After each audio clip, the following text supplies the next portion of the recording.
El caso Ayotzinapa es una herida abierta.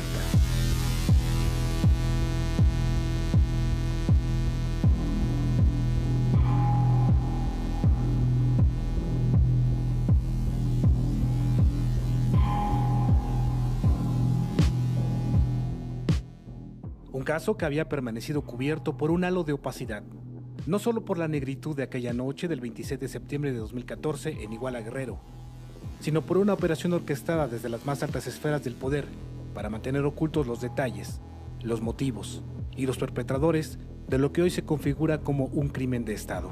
Que la desaparición de los 43 estudiantes de la Normal Isidro Burgos de Ayotzinapa, la noche del 26 al 27 de septiembre de 2014, constituyó un crimen de Estado en el que concurrieron integrantes del grupo delictivo Guerreros Unidos y agentes de diversas instituciones del Estado mexicano. Que la creación de la verdad histórica fue una acción concertada del aparato organizado del poder desde el más alto nivel del gobierno, que ocultó la verdad de los hechos, alteró las escenas del crimen, ocultó los vínculos de autoridades con el grupo delictivo y la participación de agentes del Estado, fuerzas de seguridad y autoridades responsables de la Procuración de Justicia en la desaparición de los estudiantes. En resumen, se trató de un crimen de Estado. Un crimen de Estado fundamentado en lo que se quiso hacer pasar como una verdad histórica, que sin embargo, hoy sabemos está alejada de la realidad y fue construida mediante presiones, falsedades y un patrón de mentiras y tortura sin precedentes. La verdad histórica la definimos como el resultado de una acción concertada del aparato organizado del poder, que se funda primero en la llamada de una persona propietaria de una tienda de abarrotes en las cercanías de Cocula e Iguala, en los interrogatorios obtenidos mediante tortura a 77 personajes que fueron liberados por ellos por un juez en Tamaulipas, en 2 diligencias firmadas por un Ministerio Público Federal que se encontraba en el mismo lugar y a la misma hora en Guerrero y en la Ciudad de México, y en la versión de la incineración de los estudiantes en el basurero de Cocula. Ayotzinapa se ha convertido en un caso que plantea 2 caras de una moneda. Un caso que ha caminado entre la mentira y la verdad, entre el ocultamiento y la necesidad de conocer lo que realmente sucedió aquella noche. Un caso diseccionado desde 2 maneras de ver las cosas, 2 visiones de lo que significa la procuración e impartición de justicia. Al final, 2 concepciones de país. El informe de la Comisión Especial para el caso Ayotzinapa es claro al señalar que si bien no se ha configurado una responsabilidad a nivel institucional, existen suficientes indicios para señalar a una serie de exfuncionarios por omisión y negligencia. Las autoridades federales, estatales y municipales tuvieron conocimiento de la movilización de los estudiantes desde la salida de la Escuela Normal Isidro Burgos hasta su desaparición, y sus acciones, omisiones y participación permitieron la desaparición y ejecución de los estudiantes, así como el homicidio de otras 6 personas. ¿Les gustaría que alguno de sus hijos fuera el 44? La cadena de irregularidades permitió no solo que se pusiera bajo toda reserva gran parte de la información que estuvo en poder de distintas dependencias federales durante la administración de Enrique Peña Nieto, también evidenció cómo unas agencias estaban al pendiente de lo que hacían otras, como fue evidenciado por un video tomado por un dron de la Marina, cuyo vuelo, de acuerdo con los integrantes del Grupo Internacional de Expertos Independientes, solo pudo haber sido autorizado por el presidente Peña Nieto o su secretario de Marina, Vidal Francisco Soberón. Intervención de más de 40 personas que recorren el basurero de Cocula desde las 6:30 de la mañana hasta las 11 de la mañana. Ingreso desde la madrugada por una autoridad no ministerial, pero lo más importante, toda esa información que fue recobrada hoy, que la tenemos hoy, la desconocíamos durante 7 años, 6 años, 7 meses. Y 2, nunca fue entregada ni a la investigación ni a los elementos de peritos del EAF cuando entran a hacer la verificación del basurero de Cocula. Que antes de no quiere decir que sin conocimiento, y ya miraremos ese tema.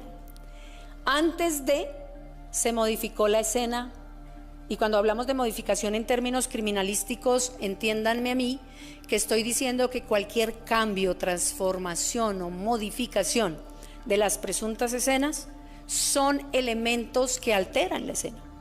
El esclarecimiento de lo sucedido aquella noche y madrugada de septiembre fue el primer compromiso de la presidencia de Andrés Manuel López Obrador, que el 3 de diciembre, apenas llegó al poder, emitió un decreto para crear la Comisión Especial para la Verdad. El objetivo de este inédito esfuerzo es conocer lo que sucedió. Los ejes de trabajo de la comisión se han centrado fundamentalmente en 3 áreas: el acopio y procesamiento de la información, la ruptura del pacto de silencio y las labores de búsqueda de los 43 estudiantes. Énfasis especial han puesto las autoridades al señalar que antes de hacer público cualquier informe, lo hacen frente a frente ante los padres y madres de los normalistas desaparecidos. Eso fue lo que precisamente pasó el 18 de agosto, cuando los familiares recibieron los resultados del informe en una reunión encabezada por el presidente Andrés Manuel López Obrador, el secretario de Gobernación, Adán Augusto López, el secretario de Defensa Nacional, Luis Crescencio Sandoval, de Marina, José Rafael Ojeda, la secretaria de Seguridad Federal, Rosa Isela Rodríguez, y el fiscal general de la República, Alejandro Gertz Manero.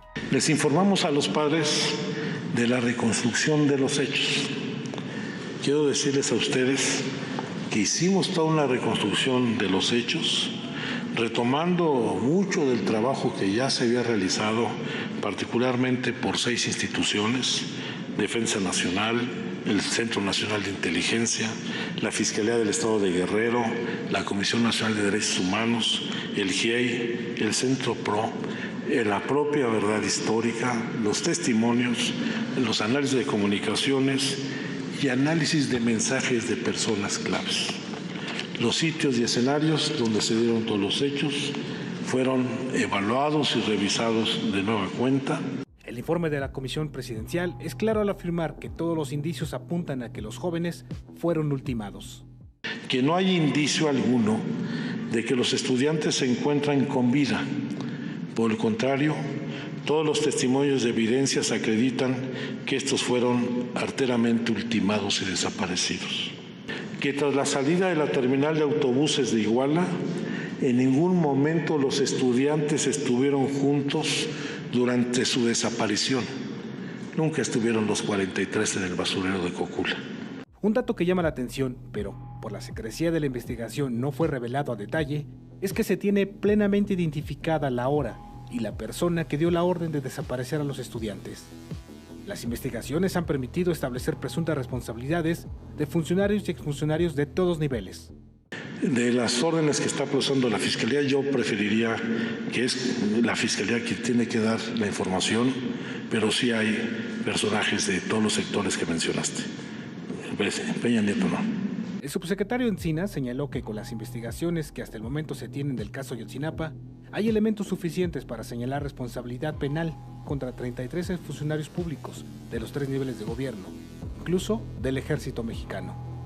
De acuerdo con las investigaciones, en la confección de la llamada verdad histórica habrían participado el procurador Jesús Murillo Caram, arrestado el viernes 19 de agosto, el subprocurador del Asiedo, Rodrigo Archundia, el encargado de despacho del Asiedo, Hugo Ruiz, el titular de la unidad especializada en materia de delitos contra el secuestro, Gualberto Ramírez Gutiérrez, y el director de la Agencia de Investigación Criminal, Tomás Herón de Lucio. Cada uno con una historia particular, pero unidos por esa verdad fundada en la mentira. La verdad histórica la definimos como el resultado de una acción concertada del aparato organizado del poder, que se funda primero en la llamada de una persona propietaria de una tienda de abarrotes en las cercanías de Cocula e Iguala, en los interrogatorios obtenidos mediante tortura a 77 personajes que fueron liberados por ellos por un juez en Tamaulipas, en 2 diligencias firmadas por el Ministerio Público Federal que se encontraba en el mismo lugar y a la misma hora en Guerrero y en la Ciudad de México, y en la versión de la incineración de los estudiantes en el basurero de Copula. Uno de estos hilos confirmó que los estudiantes de Ayotzinapa fueron objeto de una operación de espionaje en la que el ejército tenía el control. Incluso, la milicia había infiltrado el movimiento estudiantil a través del soldado Julio César López Patolzin. Está pendiente saber hasta dónde llegó la cadena de mando que autorizó que el cabo se camuflajeara entre los normalistas. Porque desde el momento en que se estaba haciendo los preparativos de la movilización de los estudiantes de cara al 2 de octubre, todas las autoridades estatales, municipales y federales estuvieron realizando el seguimiento y las acciones y los movimientos de los estudiantes. Tal es así que impidieron la toma de los autobuses. Pero además, la Secretaría de la Defensa Nacional tenía dentro de la normal al soldado Julio César López Patolzin, quien estaba realizando informes para la Secretaría de la Defensa Nacional dentro de la normal. Era el responsable de informar de lo que acontecía en las asambleas de la normal y de las movilizaciones de los estudiantes, e incluso estaba informando de los actos preparatorios de la marcha del 2 de octubre.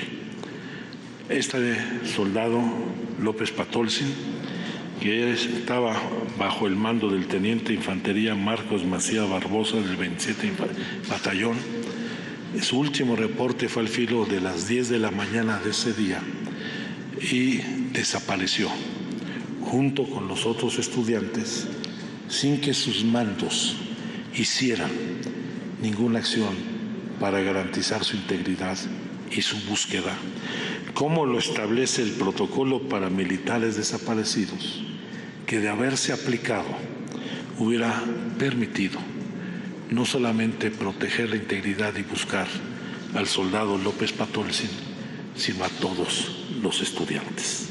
Fue tal la labor del cabo que compartió con los otros 42 jóvenes su destino final. Uno de los principales autores de la llamada verdad histórica es Tomás Herón de Lucio, quien cuando encabezó a la Agencia de Investigación Criminal de la PGR, protagonizó varios peritajes de campo e interrogatorios marcados por incontables torturas. Actualmente, Herón es considerado como prófugo de la justicia. Huyó a Israel, país con el que México no tiene tratado de extradición, por lo que a pesar de haber sido ubicado, no ha sido posible repatriarlo para que rinda cuentas. Sin embargo, ya se estableció contacto con él. El 16 y 17 de febrero pasados, una delegación mexicana se reunió con él y sus abogados. Se puso sobre la mesa una propuesta para que colaborara, pero la rechazó.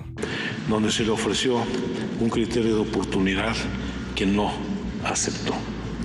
Sin embargo, hemos mantenido comunicación con sus abogados para esperamos que pronto pueda avanzar un acuerdo de colaboración, no esperar al proceso de extradición y se allane a la legislación mexicana para encarar los delitos de que se le acusa y en caso de colaboración eficaz obtener algún beneficio de ley.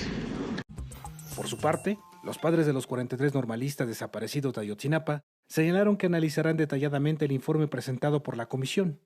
A través de un comunicado, destacan que recibieron información relevante para llegar a la verdad, pero debido a la dureza de la misma y a su complejidad, tomará su tiempo para este desglose. Además, señalaron que antes de emitir su postura, pedirán la opinión del Grupo Interdisciplinario de Expertos Independientes, el GIEI. La investigación presentada por la Comisión Especial para el caso Ayotzinapa requirió casi 4 años. El análisis de miles de datos obtenidos a partir de inteligencia, llamadas telefónicas y mensajes registrados aquella noche de septiembre en Iguala y los municipios circundantes.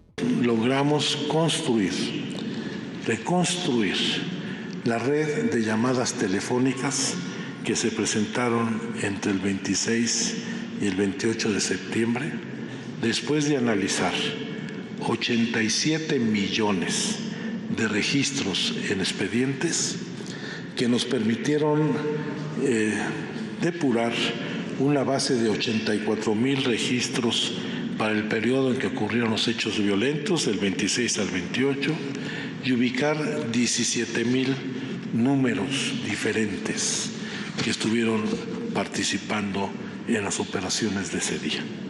Desde el inicio, la verdad histórica desdeñó los hechos y se empeñó en encasillar lo sucedido a una simple disputa entre los Guerreros Unidos y los Rojos, dos organizaciones criminales originadas al amparo del otrora poderoso cártel de los hermanos Beltrán Leiva, pero que a su caída, tras la muerte de Arturo y las detenciones de Alfredo y Héctor, se atomizó, y con ello se abrió un oscuro periodo de disputas entre jefes regionales que buscaron quedarse con el control de la actividad criminal en Guerrero y Morelos, siempre bajo un esquema de presión y cooptación de autoridades, bajo el esquema de la ley de plata o plomo. Se acredita plenamente la colusión y la intervención de autoridades de distintos órdenes de gobierno con los policías municipales de Iguala, Cocula, Huitzuco, Tepecuacuilco y, por supuesto, con el grupo delictivo de Guerreros Unidos para llevar a cabo la desaparición de los muchachos. Que en todo momento las autoridades federales, estatales y municipales tuvieron conocimiento de la movilización de los estudiantes desde la salida de la Escuela Normal Isidro Burgos hasta su desaparición, y sus acciones, omisiones y participación permitieron la desaparición y ejecución de los estudiantes, así como el homicidio de otras 6 personas. La retórica impulsada desde la presidencia de Peña Nieto resolvió con una inusual prisa que los alumnos fueron privados de la vida, incinerados y sus cenizas arrojadas al río San Juan. Hoy sabemos que desde las más altas esferas del poder se articuló una compleja estrategia para desvirtuar los hechos. Narrativa que encontró en el entonces procurador Jesús Murillo Caram y su director de investigación criminal Tomás Herón de Lucio a sus auténticos orquestadores. Los detenidos, señalan que en ese lugar privaron de la vida a los sobrevivientes y posteriormente los arrojaron a la parte baja del basurero, donde quemaron los cuerpos. Hicieron guardias y relevos para asegurar que el fuego durase horas, arrojándole diésel, gasolina, llantas, leña, plástico, entre otros elementos que se encontraron en el paraje. El fuego, según declaraciones, duró desde la medianoche hasta aproximadamente las 14 horas del día siguiente, según uno de los detenidos, y otro dice que hasta las 15 horas del día 27 de septiembre. Los restos dentales que se localizaron en el punto central del fuego indican que se alcanzaron temperaturas del orden de los 1600 grados centígrados, pasando por las fases de deshidratación, descomposición, intervención y fusión, lo que imposibilita la extracción de ADN, aún con las más avanzadas tecnologías. De manera contundente, ha quedado acreditado que los restos de materia encontrados en las bolsas del río San Juan, como lo es la tierra, residuos neumáticos y otros elementos sólidos que fueron analizados, son correspondientes químicamente con los que encontramos en el basurero. Es decir, se comprueba a plenitud que del basurero fueron llevados en bolsas y tirados en el río. Esta es la verdad histórica de los hechos. Que lo que pretendiera legitimar socialmente hechos, alterándolos, y que privilegió una lógica jurídica ajena al enfoque de derechos humanos, manipulando el sistema de procuración de justicia. Hay 2 evidencias muy claras de ello, son los actos de tortura cometidos, por lo menos hasta ahora acreditados a 77 personas por funcionarios públicos de distintas áreas de gobierno y que privaron a su libertad, pero también los sobrevuelos de drones, los videos de los sobrevuelos de drones que la Secretaría de Marina entregó bajo la intervención de autoridades en el basurero de Cocula. Uno de los principales retos en esta investigación fue la ruptura de un pacto de silencio que había evitado el surgimiento de datos y circunstancias. Un pacto de silencio entre autoridades, perpetradores y testigos. En lo que corresponde a las acciones de ruptura del pacto de silencio, hemos obtenido testimonios, en todos casos voluntarios. Nosotros no somos autoridad ministerial, no somos autoridad judicial, somos una comisión de la verdad. Hemos logrado establecer comunicación y retomar testimonios de 115 personas vinculadas con el caso. 3 de ellos perpetradores liberados, 4 de ellos personas puestas en libertad por tortura, 15 de ellos privados de la libertad, 23 estudiantes sobrevivientes, 11 exfuncionarios y 59 testigos.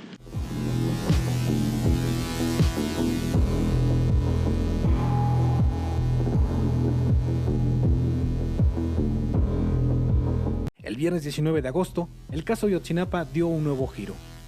Esa tarde fue arrestado Jesús Murillo Caram, ex procurador general de la República en el sexenio de Enrique Peña Nieto, y una de las mentes detrás de la llamada verdad histórica, con la que se trató de dar carpetazo a las investigaciones por la desaparición de los 43 normalistas de Ayotzinapa. La suerte le ha dado la espalda a Murillo Caram. A casi 8 años de distancia, quien en ese momento encabezó las investigaciones, ha pasado de investigador a investigado. Un día después de que la Comisión Presidencial para el caso de Ayotzinapa presentó un informe a los padres de los normalistas y luego a los medios de comunicación, la Fiscalía General de la República arrestó al ex procurador. Murillo Caram fue pieza clave en la llamada verdad histórica, tesis que, conforme avanzan las investigaciones, progresivamente ha ido cayendo por su propio peso. El arresto se llevó a cabo al exterior del domicilio del exfuncionario, en las lomas de Chapultepec, una de las zonas más exclusivas de la Ciudad de México y del país. Las crónicas señalan que no opuso resistencia, que incluso hubo un breve momento de confusión, quizá por el parecido de uno de sus familiares, pero que él mismo confirmó su identidad. Fue trasladado a las instalaciones de la Fiscalía para las certificaciones correspondientes y puesto a disposición de la autoridad judicial para que se determine su estatus legal. En la diligencia ministerial fue fundamental el apoyo táctico y operativo del personal especializado de la Secretaría de Marina. Al día siguiente, el sábado 20 de agosto, Murillo Caram pisó el reclusorio norte. Las investigaciones siguen su curso, y el mismo viernes en que fue arrestado Murillo Caram, la Fiscalía General de la República anunció que el juez segundo de procesos penales federales en el Estado de México, con sede en Toluca, libró 83 órdenes de aprehensión contra 20 mandos militares y personal de tropa del 27 y 41 batallones de la ciudad de Iguala. Las órdenes de aprehensión alcanzan a 5 autoridades administrativas y judiciales del Estado de Guerrero, a 26 policías de Huitzuco, 6 de Iguala y 1 de Cocula, más 11 policías estatales de Guerrero y 14 miembros del grupo criminal Guerreros Unidos. Todos ellos vinculados con lo ocurrido en la ciudad de Iguala, Guerrero, el 26 y 27 de septiembre de 2014 y las fechas posteriores. La Fiscalía señala que esas órdenes de aprehensión obedecen a delitos de delincuencia organizada, desaparición forzada, tortura, homicidio y delitos contra la administración de la justicia. Uno de los puntos de vista más controversiales del informe tiene que ver con el hecho de que más de 20 testigos o presuntos responsables han muerto en estos 8 años, la mayoría en ejecuciones que tienen en común las oscuras circunstancias en las que se dieron. Lamentablemente, en este proceso han fallecido o han sido ejecutadas 26 personas clave para obtener información. Estas personas fueron 14 integrantes de Guerreros Unidos, 3 familiares de Guerreros Unidos, 2 integrantes del grupo delictivo Gente Nueva, 7 testigos o involucrados que fueron activistas, funcionarios, policías y dentro de ellos gente que venía proporcionando información significativa, como es el caso de Mario Casarrubia Salgado, quien encabezaba Guerreros Unidos y había iniciado un proceso de colaboración con esta comisión. Las labores de búsqueda han tenido tal magnitud que durante estas acciones han sido recuperados 245 cuerpos durante las brigadas en conjunto con madres buscadoras. De ellos, se ha obtenido 191 perfiles genéticos, se ha logrado identificar plenamente a 30 personas. Sin embargo, ninguno corresponde al perfil de ADN de los normalistas. El informe de la Comisión Especial ofrece una serie de conclusiones que, si bien no significan el cierre del expediente, marcan, de acuerdo con las autoridades, la ruta hacia donde se encamina el caso. Que la desaparición de los 43 estudiantes de la Normal Isidro Burgos de Ayotzinapa, la noche del 26 al 27 de septiembre de 2014, constituyó un crimen de Estado en el que concurrieron integrantes del grupo delictivo Guerreros Unidos y agentes de diversas instituciones del Estado mexicano. Que autoridades federales y estatales de más alto nivel fueron omisas y negligentes existiendo elementos de presunción respecto de alterar hechos y circunstancias para establecer una conclusión ajena a la verdad de los hechos. Que en todo momento las autoridades federales, estatales y municipales tuvieron conocimiento de la movilización de los estudiantes desde la salida de la Escuela Normal Isidro Burgos hasta su desaparición, y sus acciones, omisiones y participación permitieron la desaparición y ejecución de los estudiantes, así como el homicidio de otras 6 personas. Que en ningún momento la presencia de los estudiantes en Iguala obedeció a la intención de boicotear el acto de la presidenta municipal del DIF en ese municipio. Que el grupo delictivo actuó con un amplio número de sicarios y halcones a partir de un mando central y al menos 3 células de halcones y sicarios con el apoyo de distintas policías municipales y agentes del Estado. Que en ningún momento existió comunicación alguna entre los estudiantes y el grupo delictivo durante los hechos. Que tras la salida de la terminal de autobuses de Iguala, en ningún momento los estudiantes estuvieron juntos durante su desaparición. Nunca estuvieron los 43 en el basurero de Cocula, como lo vamos a demostrar. Se confirma la intervención de la policía de Iguala en el aseguramiento de los estudiantes en el autobús 1531. Se confirma la presencia de policías de Huitzuco en el Palacio de Justicia en Iguala y en Santa Teresa. Se confirma el traslado del autobús Ecoter sin pasaje hacia el estado de Morelos, librando todos los retenes establecidos. Aquí hago una acotación. La información que hemos recuperado nos indica que se establecieron por lo menos 16 retenes en el perímetro de Iguala, en todas sus salidas, a Cocula, a Chilpancingo, a Cuernavaca, a Tepecuacuilco, a todo el perímetro, a Tasco, y nunca fue detenido este camión donde presuntamente, como algunos de los mensajes señalan, se presume se recuperó la mercancía, y la mercancía es o droga o dinero. Para las autoridades, las investigaciones siguen su curso con un compromiso. No estamos cerrando, como alguien lo ha señalado, en la investigación, sino al contrario, esta investigación continuará hasta que encontremos toda la verdad, encontremos a los muchachos y se castiguen los responsables.